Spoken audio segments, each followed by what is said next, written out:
Hello everybody, आप सबका स्वागत है हमारे यूट्यूब चैनल आईए एजुकेशनल जोन में। यदि आप इस चैनल पर नए हैं तो चैनल को सब्सक्राइब अवश्य करें।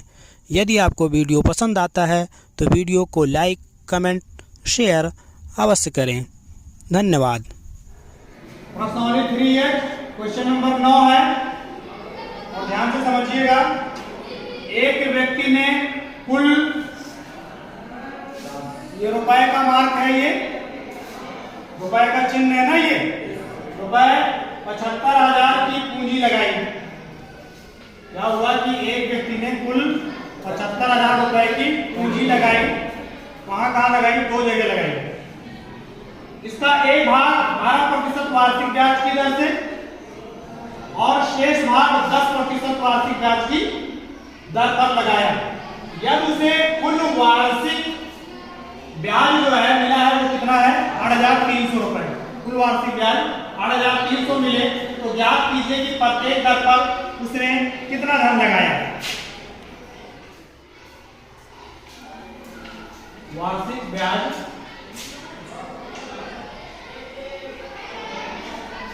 तो कह रहा है कि पता करो कि प्रत्येक दर कौन कौन सा है।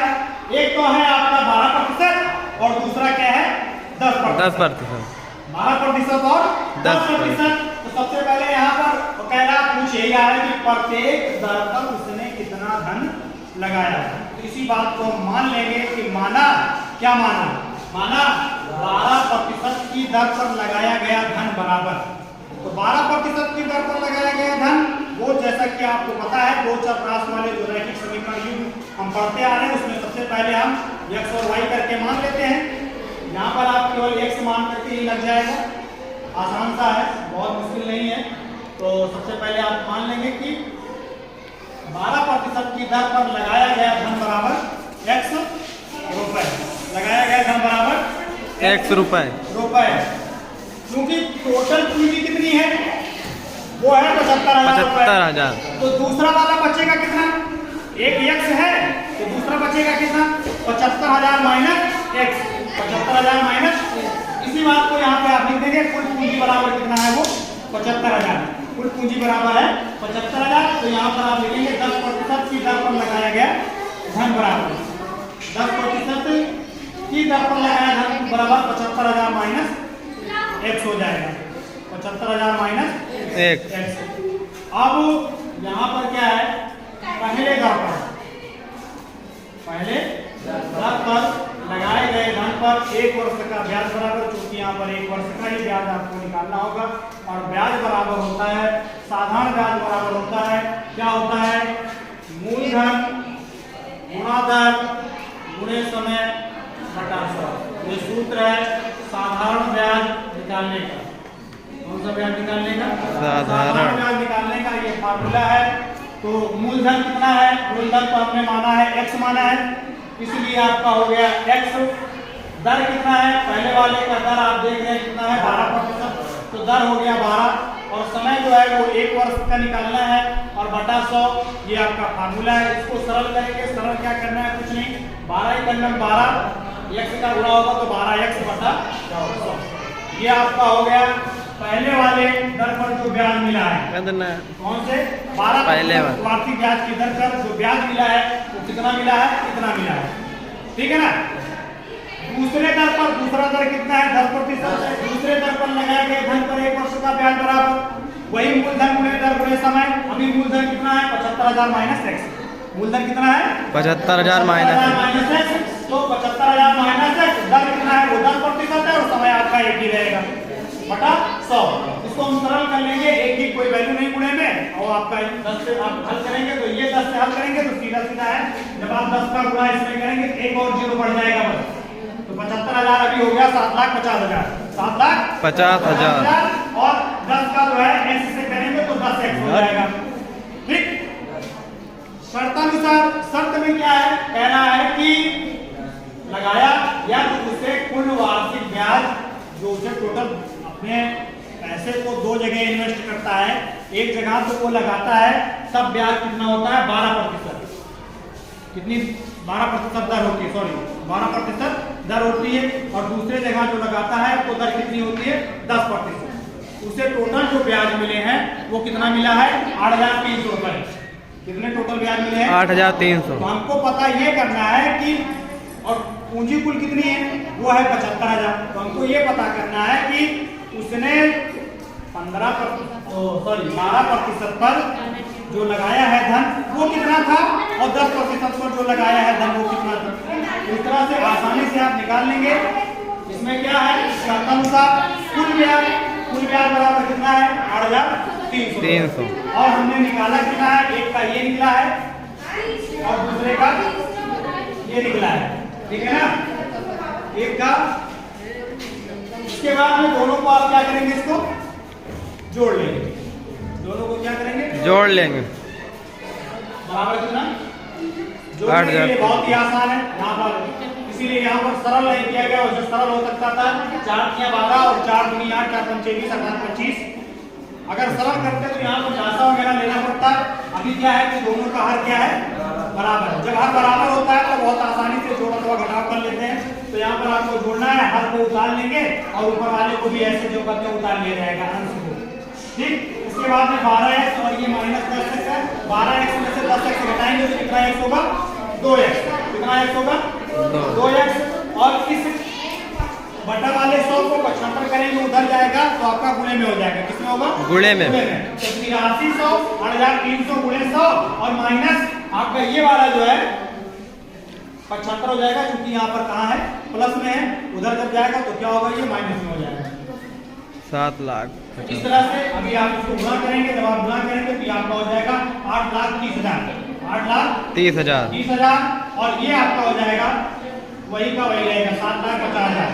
8,30,000 से 7,50,000 घटाएंगे तो आएगा कितना? 80,000 आएगा। कितना आएगा? 80,000। इस 2 को भी 75 करेंगे तो इधर बटे में हो जाएगा। 2 से इसको हम सरल कर लेंगे, अर्थात काट लिया जाएगा। 2 2 को 8। इस तरह से कितना आ गया? 40,000। 40। पता ये चला कि जो 40,000 है वो किसकी वैल्यू है? x की। और x कौन है? पहले वाले पद पे लगाया गया धन है, इसलिए आपका हो जाएगा। अतः 12% की दर पर लगाया गया धन बराबर 40,000 रुपए। 12% की दर पर लगाया गया धन बराबर 40,000 तथा 10% की दर पर लगाया गया धन, क्योंकि आपका क्या 75,000 माइनस x है तो आपका हो जाएगा 75,000 माइनस x मतलब x की वैल्यू 75,000 माइनस 40,000 बराबर आपका कितना आ गया? 35,000। सेम इसी तरह से आपका क्वेश्चन नंबर 10 है। क्वेश्चन नंबर 10 आपका सेम है। वहां पर आपको 2 वर्ष का निकालना है। खाली ये जो हम यहाँ पर 1 वर्ष का कर रहे हैं वहां पर आपको क्या करना है? 2 वर्ष का। बाकी सेम ऐसे ही पूरा आपको चलेगा। उसी तरह से यहाँ जो 1 लिखा गया है गुणे के रूप में, वहां पर आपको क्या लिखना है? 2 लिखना है। यहाँ पर भी आपको 2 लिखना है और आप इसको सरल कर लीजिएगा। इसको हल करके हमको 10वां वाला बताइएगा, ठीक है ना? सेम इसी की सहायता से आपको क्वेश्चन नंबर 10 को हल करना है, ठीक। Question number 11। मीना रुपये 2,000 निकालने के लिए बैंक गई। उसने खजांची से रुपये 50 तथा 100 रुपये के नोट देने के लिए कहा। मीना ने कुल 25 नोट प्राप्त किए। ज्ञात कीजिए कि उसने 50 रुपये और 100 रुपये के कितने नोट प्राप्त किए। तो क्वेश्चन से ही स्पष्ट है कि यहाँ पर आपसे क्या पूछ रहा है कि मीना ने 50 रुपये और 100 रुपये के कितने नोट प्राप्त किए। तो सबसे पहले आप क्या करेंगे कि मान लेंगे, माना 50 रुपये के नोटों की संख्या बराबर x। माना 50 रुपये के नोटों की संख्या बराबर x तथा 100 रुपये के नोटों की संख्या बराबर y। प्रथम शर्त के अनुसार, प्रथम शर्त में क्या है कि मीना जो है टोटल रुपए कितने निकाल रही है? 2,000। इसमें कुछ 50 रुपये के नोट हैं और कुछ 100 रुपये के नोट हैं। तो 50 रुपये के नोट को आप क्या करेंगे? 50 रुपये के नोटों की संख्या x माना गया है तो उसी x को आप 50 से गुणा कर दीजिए और प्लस में जो 100 रुपये के नोटों की संख्या माना गया है उसको आप जो है 100 से गुणा कर दीजिए। टोटल रुपए कितने हैं? 2,000, ठीक है। इसको आप सरल कर लीजिए। तो यहाँ पर देखिए 50 दोनों में कॉमन है, ये कॉमन ले लिया गया तो यहाँ पर बचेगा आपका x और 50 दूना 100, यहाँ पे बच जाएगा 2। तो x + 2y बराबर आपका वही 2,000, ठीक है। तो x + 2y, इस 50 को 75 कर दिया जाएगा। जब उधर 75 करेंगे तो ये आपका बटे में आ जाएगा, 0 से 0 आपका कट गया और 5 × 1 = 5 और 5 × 4 = 20 और इस तरह से ये 40। तो x प्लस 2y बराबर क्या हो गया 40। ये हो जाएगा आपका समीकरण नंबर 1। द्वितीय शर्त के अनुसार द्वितीय शर्त में क्या है कि मीना ने कुल 25 नोट प्राप्त किए। 50 रुपए के नोटों की संख्या और 100 रुपए के नोटों की संख्या दोनों मिलाकर के कितना था 25 नोट थे। और हमने माना क्या है 50 रुपए के नोटों की संख्या x माना है और 100 रुपए के नोटों की संख्या y माना है। इसलिए क्या हो जाएगा द्वितीय शर्त के अनुसार x प्लस वाई बराबर 25, क्योंकि टोटल नोट कितने हैं 25 है, तो x प्लस वाई बराबर 25। ठीक, यहाँ पर आप देखिए कि समीकरण नंबर 1 को ध्यान से देखिए। यहाँ पर x का गुणांक 1, दूसरा वाला समीकरण वहाँ पर भी x का गुणांक 1 है, तो गुणांक दोनों के बराबर है। इसलिए क्या करेंगे हम घटा लेंगे, क्योंकि इसका चिन्ह भी प्लस में है, इसका भी चिन्ह प्लस में है। जब समान चिन्ह होता है तो क्या किया जाता है घटा लिया जाता है। तो यही चीज़ लिख दिया जाएगा। समीकरण नंबर 1 से समीकरण नंबर 2 को घटाने पर, समीकरण नंबर 1 से समीकरण नंबर 2 को घटाने पर समीकरण नंबर 1 को सबसे पहले लिखिए, उसके नीचे जस्ट जो है समीकरण नंबर 2 को लिख लिया गया है। ठीक है, घटाने पर क्या होगा x से x आपका कट जाएगा। 2y से 1y घटाएंगे तो 1y बचेगा, 1 नहीं लिखा जाता है, सिर्फ y रहेगा। 40 में से 25 घटाएंगे 15। इस तरह से y की वैल्यू आ गई 15। ठीक, इस y का मान क्या करेंगे हम किसी समीकरण में रख देंगे। तो यहाँ पर y का मान समीकरण नंबर 2 में रखा गया है। y का मान समीकरण नंबर 2 में रखने पर, और समीकरण नंबर 2 आप देखिए यहाँ पर है x प्लस वाई बराबर 25। y की जगह पर आपको कितना रखना है y का मान अर्थात 15 रखना है। ठीक है, तो x प्लस 15 बराबर 25। इस 15 को पक्षांतर करेंगे तो ये आपका माइनस में हो जाएगा। 25 माइनस 15 x बराबर 10। इस तरह से अतः 50 रुपए की नोटों की संख्या बराबर 10। 10 क्यों? क्योंकि x का मान 10 है और हमने 50 रुपए की नोटों की संख्या को x माना है। इसी तरह से 100 रुपए की नोटों की संख्या बराबर जो y की वैल्यू आई थी 15, ये आपका हो जाएगा 100 रुपए की नोटों की संख्या बराबर 15। यही आपका आंसर हो गया। ठीक, क्वेश्चन नंबर 12 देखिएगा। क्वेश्चन नंबर 12 है आपका, एक छात्रावास के मासिक व्यय का एक भाग नियत है तथा शेष भाग इस पर निर्भर करता है कि छात्र ने कितने दिन भोजन लिया है। जबकि एक विद्यार्थी ए को जो 20 दिन भोजन करता है रुपये 1000 छात्रावास के व्यय के लिए अदा करने पड़ते हैं।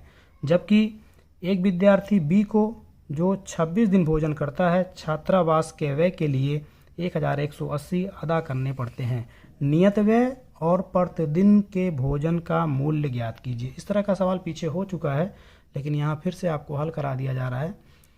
तो देखिएगा आपसे क्या पूछ रहा है, नियत व्यय और प्रतिदिन के भोजन का व्यय। तो सबसे पहले आप मान लेंगे, माना नियत व्यय बराबर x रुपये और प्रतिदिन के भोजन का मूल्य बराबर y रुपये। ठीक, तो यहाँ से ये बात तो क्लियर है कि नियत व्यय अर्थात वो चाहे खाना खाए या ना खाए, जो उसका एक निर्धारित रुपये वहाँ पर निर्धारित किया गया है उसको तो देना ही देना है, तो वो हो गया नियत व्यय। सपोज के तौर पर अगर मान लीजिए कि मंथली 100 रुपये खाने पर देना है तो उसको देना ही देना है, और प्लस में जितना भोजन करेगा उस पर उसको अदा करना है। तो यही चीज़ यहाँ पर है। प्रथम शर्त के अनुसार नियत व्यय और प्लस प्रतिदिन भोजन पर व्यय बराबर कितना कुल व्यय। तो नियत व्यय हमने माना कितना है, नियत व्यय x माना है, और भोजन कितना दिन कर रहा है 20 दिन कर रहा है। 20 दिन का तो हो जाएगा 20y हो जाएगा। टोटल कितने रुपए होते हैं 1000 रुपये। ये आपका हो जाएगा समीकरण नंबर 1। द्वितीय शर्त के अनुसार सेम इसी तरह से, क्योंकि दूसरा जो है वो 26 दिन भोजन कर रहा है, यहाँ देखिए 26 दिन, तो ये आपका हो जाएगा x प्लस 26y। इसी तरह से 26y बराबर इसका रुपये कितना हो रहा है 1180। ठीक, ये आपका समीकरण नंबर 2 हो जाएगा। यहाँ पर भी देखिए x का गुणांक और x का गुणांक दोनों समान है, इसलिए क्या करेंगे समीकरण नंबर 1 से 2 को घटाने पर, लेकिन यहाँ पर हमने 2 से 1 को घटाया है क्योंकि इनका गुणांक ज़्यादा था, इसलिए 2 से 1 को घटाइए। समीकरण नंबर 2 से समीकरण नंबर 1 को घटाने पर क्या होगा, जैसा कि घटाया जाता है समीकरण नंबर 2 को सबसे पहले लिख लिया गया, उसी के जस्ट नीचे समीकरण नंबर 1 को। x से आपका x, ये दोनों आपके कट जाएंगे। 26y से 20y घटाएंगे तो 6y आएगा। 1180 से 1000 घटेगा तो 180 आएगा। इस तरह से y बराबर हो जाएगा 180/6। जब आप इसको सरल करेंगे तो 6 × 9 = 6, 6 × 3 = 18, 30। y बराबर कितना आ गया 30। इस y के मान को किसी भी समीकरण में रख दीजिए। यहाँ पर y का मान समीकरण नंबर 1 में रखा गया है, तो यहाँ पर लिखना पड़ेगा आपको y का मान समीकरण नंबर 1 में रखने पर x प्लस, क्योंकि समीकरण नंबर 1 देखिए 20y है, तो यहाँ पर 20 गुणे y का मान कितना है 30, तो 20 गुणे 30 बराबर आपका 1000। ठीक, इस तरह से x को यहीं पे रहने दीजिए। ये आपका हो जाएगा 20 3 60 अर्थात 600। इस 600 को आप पक्षांतर करेंगे, जब आप उधर पक्षांतर करेंगे तो ये आपका माइनस हो जाएगा।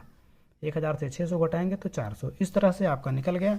अतः नियत व्यय बराबर 400 रुपये तथा प्रतिदिन भोजन का मूल्य बराबर 30 रुपये। यही आपका आंसर हो गया। ठीक, अब आप क्वेश्चन नंबर 13 देखिए। यश ने एक टेस्ट में 40 अंक अर्जित किए। जब उसे प्रत्येक सही उत्तर पर 3 अंक मिले तथा अशुद्ध उत्तर पर 1 अंक की कटौती की गई। जब उसके क्वेश्चन सही थे तो 3 अंक मिले और 1 अंक की गलत उत्तर के लिए 1 अंक की कटौती की गई, तब उसे टोटल अंक कितने मिले थे 40। ठीक, और यदि उसे सही उत्तर पर 4 अंक मिलते हैं तथा अशुद्ध उत्तर पर 2 अंक कटते हैं तो यश को कितना मिलता है 50 अंक अर्जित करता है। टेस्ट में कितने प्रश्न पत्र थे। अच्छा, यहाँ पर किस तरह से मानेंगे। यहाँ पर मानने के लिए क्या होगा, जो शर्त में आप देखिए थोड़ा सा समझने की कोशिश करिएगा। सही उत्तर और अशुद्ध उत्तर की बात है, तो सबसे पहले तो यहाँ पर हम पता करें कि सही प्रश्न उसके कितने थे और अशुद्ध प्रश्न कितने थे। ठीक, तो इसी चीज़ को मान लिया जाएगा। माना सही उत्तर के प्रश्नों की संख्या बराबर x तथा अशुद्ध उत्तर के प्रश्नों की संख्या बराबर y। जब इन दोनों को हम जोड़ लेंगे तो टोटल प्रश्न पता चल जाएगा कि कितने प्रश्न पत्र थे। तो कुल प्रश्न पत्रों की संख्या बराबर क्या हो जाएगा x प्लस वाई। क्लियर। प्रथम शर्त के अनुसार प्रथम शर्त में क्या होता है कि 3 अंक जो है उसे सही उत्तर के लिए मिलते हैं, लेकिन उसमें से क्या होता है कि 1 अंक गलत के लिए काट लिया जाता है। तो 1 नहीं लिखा जाएगा, सिर्फ आपका 1 रहेगा। तो 3x माइनस वाई बराबर कितना, अंक कितने प्राप्त किए हैं 40, तो इसलिए 3x माइनस वाई बराबर आपका हो जाएगा ये 40। ठीक है। द्वितीय शर्त के अनुसार दूसरे शर्त में भी वही होता है, सही उत्तर के लिए उसे 4 अंक मिलते हैं जबकि गलत उत्तर के लिए उसका 2 अंक काट लिया जाता है। तो वही चीज़ यहाँ पर भी होगी, 4x और माइनस 2y। इस तरह से उसे अंक मिलते कितने हैं 50। कितने मिलते हैं 50। तो ये 4x माइनस 2y बराबर 50। यहाँ से आप 2 कॉमन ले लीजिए, 2 कॉमन ले लिया गया तो यहाँ पे बचेगा 2 दूना 4 2x और ये 2 निकल गया बाहर, तो ये केवल y बचेगा। ठीक, इस 2 को आप पक्षांतर करेंगे उधर, तो 2 को पक्षांतर करेंगे तो ये बटे में आएगा, अर्थात 2 से 50 में आप भाग देंगे तो 25 बचेगा। इसको डायरेक्ट कर लिया गया है, 2x माइनस वाई बराबर 25। ये आपका हो गया समीकरण नंबर 2।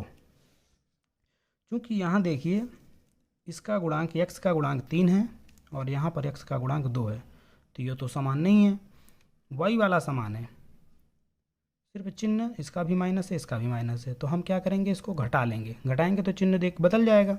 इसी चीज़ को आप लिख दीजिए, समीकरण नंबर 1 से समीकरण नंबर 2 को घटाने पर, समीकरण नंबर 1 से समीकरण नंबर 2 को घटाने पर तो 1 वाले समीकरण को ऊपर लिख दीजिए, उसी के जस्ट नीचे समीकरण नंबर 2 को लिखिए। घटाने पर आप जानते हैं कि चिन्ह क्या होता है, बदल जाता है। ये वाला प्लस में था ये माइनस में हो गया, ये माइनस में था ये प्लस में हो गया, ये वाला प्लस में है ये आपका माइनस में हो जाएगा।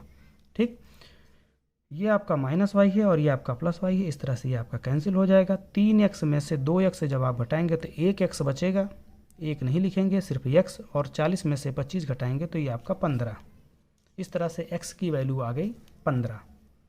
ठीक, इस x का मान आप क्या करेंगे, समीकरण नंबर 1 या 2 में रख देंगे। यहाँ पर x का मान समीकरण नंबर 1 में रखा गया है, तो इसको लिखेंगे हम x का मान समीकरण नंबर 1 में रखने पर।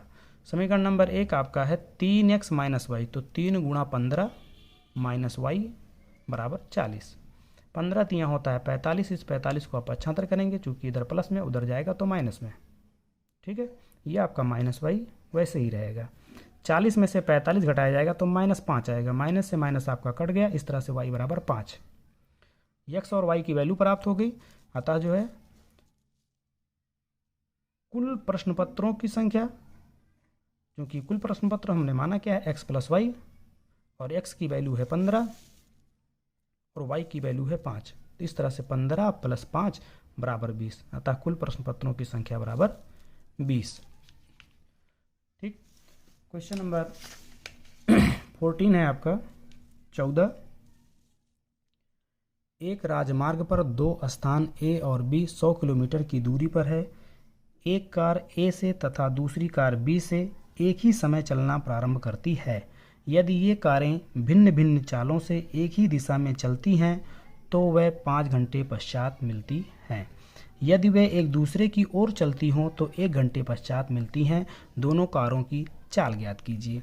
यहाँ पर समझिएगा, पहले ये पॉइंट A है और ये पॉइंट B है, इन दोनों के बीच की दूरी कितनी है, 100 किलोमीटर।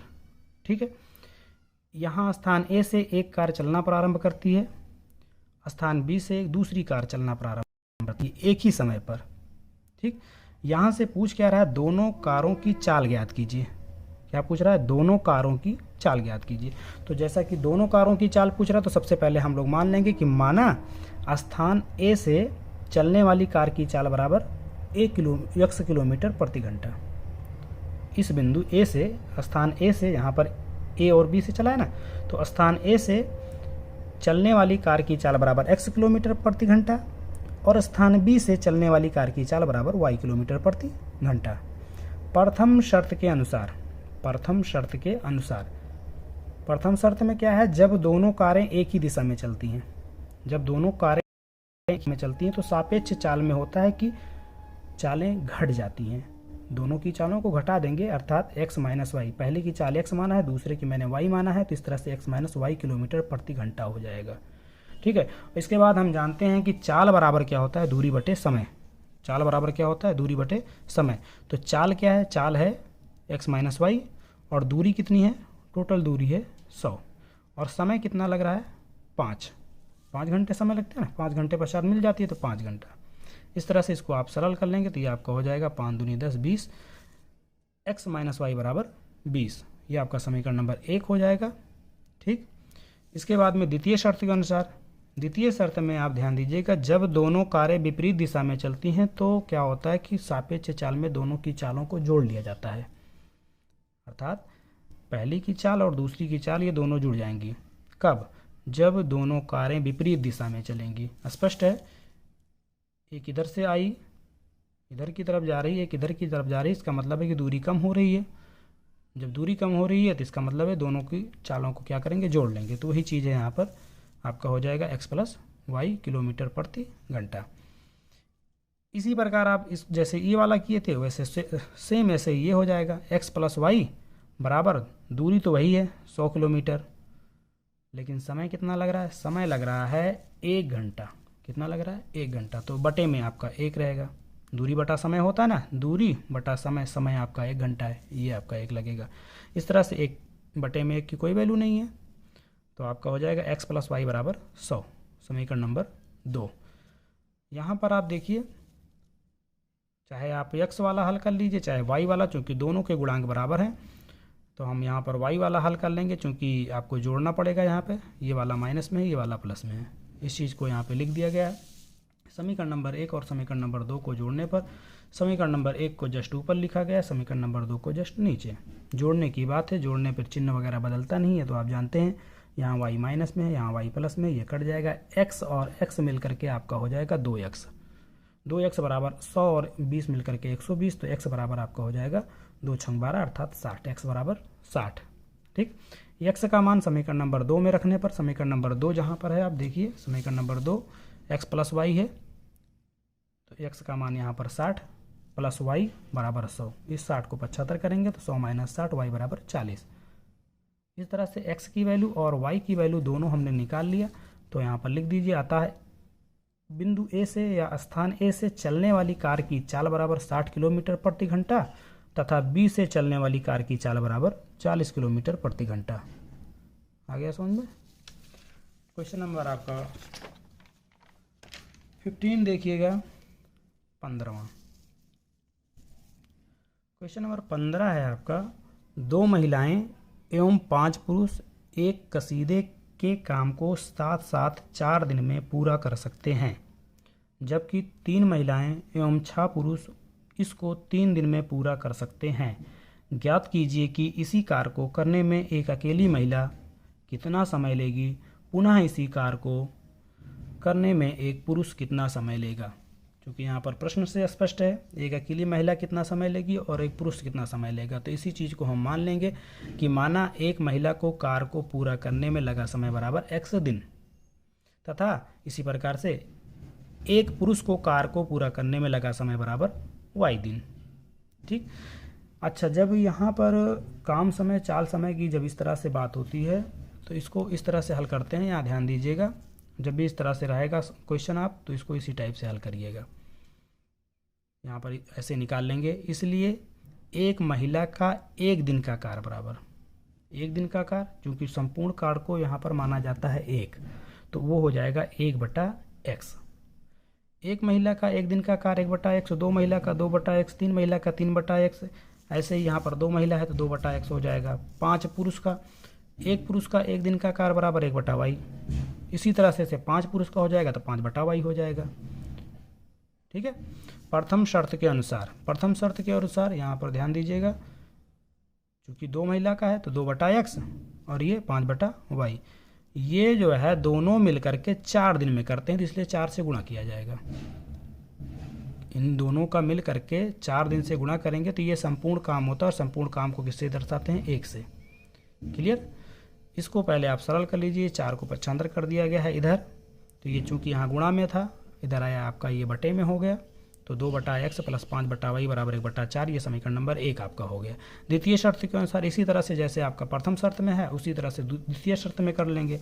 यहाँ पर क्या है? 3 महिलाएं हैं, 3 महिलाएं और 6 पुरुष, 3 महिलाएं और 6 पुरुष, तो ये आपका हो जाएगा 3/x प्लस 6/y। कितने दिन में पूरा करते हैं? 3 दिन में पूरा करते हैं। कितना दिन में? 3 दिन में। तो यहाँ 3 से गुणा करना होगा। ठीक है। बराबर वही संपूर्ण कार्य अर्थात 1, इसको पक्षांतर करेंगे तो 1/3 हो जाएगा। इस तरह से यह आपका समीकरण नंबर 2 हो गया। समीकरण नंबर 1 और 2 को ध्यान से देखिए तो यहाँ पर कोई भी चीज़ बराबर नहीं है, तो बराबर करने के लिए आपको गुणा करना पड़ेगा। तो यहाँ पर हम क्या करेंगे, समीकरण नंबर 1 को x वाला हमने बराबर किया है, तो इसका जो देखिए यहाँ पर इसका गुणांक जो है ये अंश में 2 है और इसका 3 है, तो इसको 3 से गुणा कर देंगे तो 3 दूना 6 हो जाएगा, और इसको 2 से करेंगे तो 2 3 6 हो जाएगा। ठीक है। इसी तरह से इस चीज़ को लिखेंगे। समीकरण नंबर 1 को 3 से तथा समीकरण नंबर 2 को 2 से गुणा करके घटाने पर, क्योंकि चिन्ह समान है दोनों का, प्लस प्लस में है, इसलिए घटाने की बात होगी। ठीक है। घटाने पर समीकरण नंबर 1 को 3 से, तो 3 से करेंगे तो ये आपको हो जाएगा 3 दूना 6/x। अंश अंश में ही गुणा होगा, हर में नहीं होता है। ठीक है।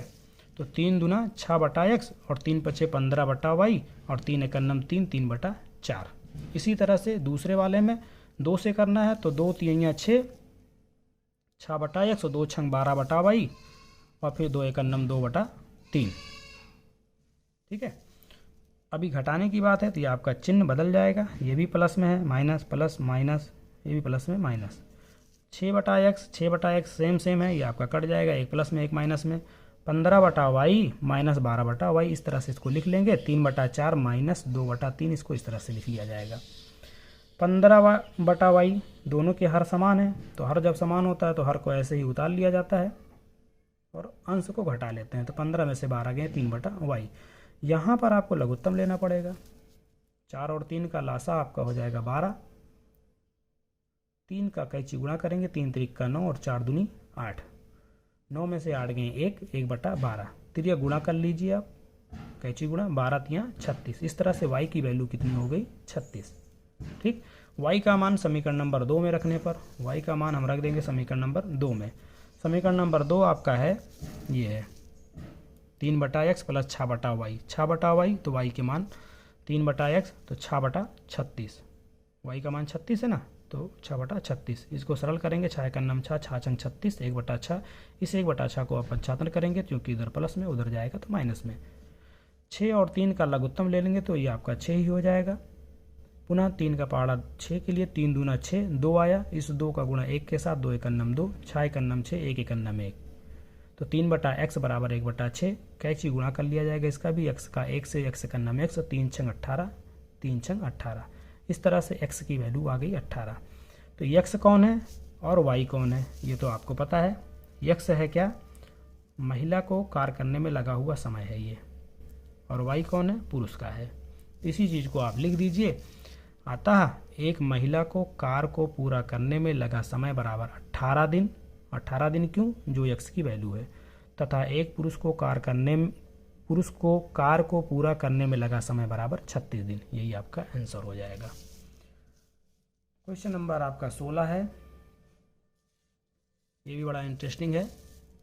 हाँ, यहाँ पर है, रूही 300 किलोमीटर दूरी पर स्थित अपने घर के लिए कुछ दूरी रेलगाड़ी द्वारा तथा कुछ दूरी बस द्वारा तय करती हैं। यदि वह 60 किलोमीटर रेलगाड़ी द्वारा तथा शेष बस द्वारा यात्रा करती हो तो उसे 4 घंटे लगते हैं। और यदि वह 100 किलोमीटर रेलगाड़ी से, ये दूसरा शर्त है, ध्यान दीजिएगा, यदि वह 100 किलोमीटर रेलगाड़ी से तथा शेष बस से यात्रा करें तो उसे 10 मिनट अधिक लगते हैं। रेलगाड़ी एवं बस की क्रमशः चाल ज्ञात कीजिए। किसकी चाल, रेलगाड़ी एवं बस की। तो सबसे पहले हम मान लेंगे कि माना रेलगाड़ी की चाल बराबर x किलोमीटर प्रति घंटा।